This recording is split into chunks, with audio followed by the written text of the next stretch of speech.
ईदगाहों से चुनकर हमारे अलम और निकलेंगे उशाक के काफले। नाज़रीन, प्रोग्राम के इस सेगमेंट में हमें senior anchor Talat Hussain join कर रहे हैं और जियो न्यूज़ की सना बुच्चा भी हमें ज्वाइन करी हैं। तलत साहब, इस धरने से हासिल क्या होगा? हासिल देखें, हसूल के तरीके अगर दुरुस्त होते तो हमें ये कुछ ना करना पड़ता। हम हासिल इससे ये कर रहे हैं, एक तो ये बता रहे हैं कि कत्ल व गारत गरी से सहाफ़त मुल्क में ख़त्म नहीं हो गई, उसमें एक मज़ीद एग्रेशन आ गया।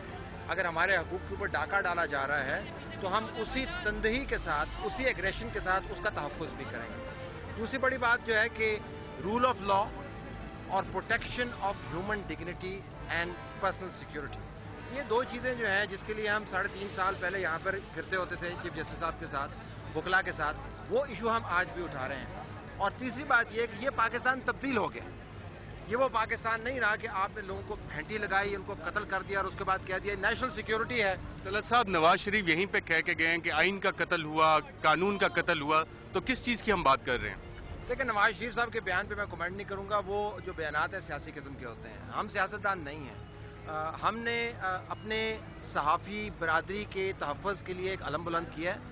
हमारे पास बंदूकें नहीं हैं, टैंक नहीं है, लेकिन हमारे पास आवाज़ है, और ये ऐसी आवाज़ है जो पाकिस्तान में हर तरह और पाकिस्तान से बाहर इसकी गूंज सुनाई देती है। बंद नहीं हो सकती है। बहुत ज़्यादा लोग हैं, अगर आपको मारने पड़े तो फिर जाके शायद ये आवाज़ कमज़ोर पड़ जाए। तो ये पैगाम बड़ा वाज़ेह है कि जिस तरह पाकिस्तान आप चलाते रहे हैं उस तरह पाकिस्तान अब नहीं चलेगा। सना बुच्चा, आपने भी प्रोग्राम्स किए, आप भी इस इशू को कवर करती रही हैं। आपके ख्याल में सलीम शहजाद को और बाकी जो 74 सहाफ़ी कत्ल में, उनका खून किसके हाथों पे है? किसके हाथों पे नहीं है, हमारे अपने हाथों पे है, हमारे सियासतदानों के हाथों पर है, हमारी इस्टेब्लिशमेंट के हाथों में है, सबके हाथों पर है। इसका लहू आप जहाँ जहाँ तलाश करेंगे आपको इसके जो रेमनेंट्स हैं वो हर जगह नजर आएंगे। क्योंकि एक तो वो होते हैं जो कर जाते हैं और एक वो होते हैं जो छुपा जाते हैं। और हम सहाफ़ी भी छुपाने में मुलव्विस हैं। बहुत अरसे तक हम यही करते रहे हैं। हम बहुत अरसे से एक ऐसी चीज़, हम क्यों सलीम शहजाद जब मिसिंग गया तो हमने ये खबर क्यों नहीं चलाई? कोई बता सकता है कि हम इतने ज़्यादा चैनल्स होते हुए, we knew what was happening, blogs के ऊपर कमेंट्स आ रही थी, वी न्यू सलीम शहजाद। उन इंटरलॉक्यूटर्स का नाम अभी तक क्यों नहीं आ सका जिनका कहा जा रहा था कि उनसे लोग राब्ते पे थे और उन्होंने कहा कि सलीम शहजाद ISI की कस्टडी में? ये हम सहाफ़ियों का फेलियर है? ये सहाफ़ियों का फेलियर तो मैं नहीं कह सकती। I don't think I want to pinpoint my own community, but yes I am just saying कि जो प्रेशर आज हम बिल्ड कर रहे हैं, अगर ये प्रेशर सलीम के जिंदा होते हुए बिल्ड हुआ होता, अगर उनको फ़ोन कॉल्स आई, अली दयान को 30th को फ़ोन आया कि वो शाम तक आ जाएंगे, तो हमें ये खबर चलानी चाहिए थी। हमें बताना चाहिए था कि Saleem Shahzad is missing since Saturday evening, और अब ये कॉल आई अली दयान हसन को और उसके बाद वो छोड़ दिए जाएंगे। जिस तरह से हमें भी खबरों में पता चलता है आफ्टर हिज डेथ, हमें पहले क्यों नहीं पता चला? हमने क्यों हर घंटे पे अपनी हेडलाइंस में नहीं चलाया Saleem Shahzad missing, Saleem Shahzad missing? Imagine the amount of pressure that would have gone on those people and Salim Shahzad could have been alive today. So हाँ, ये खून हमारे हाथ पे भी है। फहद साहब, उन इंटरलॉक्यूटर्स के नाम अभी तक क्यों नहीं सामने आ सके? हम लोग सारे बहुत इन्वेस्टिगेशंस करते हैं, बहुत बड़े बड़े सहाफ़ी इन्वेस्टिगेटिव जर्नलिस्ट हैं, क्यों नहीं आ सके नाम इंटरलॉक्यूटर्स के? अच्छा, मेरा ख्याल है उसकी वजह ये है कि एक पिछले 60 साल का हैंगओवर है। कई ऐसी जगहें हैं जहाँ पे हम माजी में ये सारे माशरा बशमूल सहाफ़ी हम ये कहते रहे कि उस जगह पे गए तो हमारे पर जलेंगे, और पर जलते रहे हैं, पर कटे भी हैं। तो मेरा ख्याल है कि ओवरनाइट शायद ये वो ना हो जो हम चाह रहे हैं कि हो, कि एकदम सारे नाम सामने आ जाए।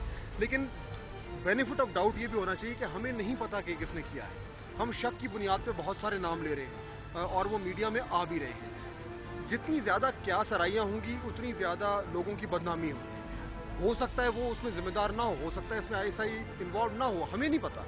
हम तो ये कह रहे हैं कि जो भी जिम्मेदार है उसको एक ड्यू प्रोसेस के ज़रिए उसको मंजर-ए-आम पे लाया जाए।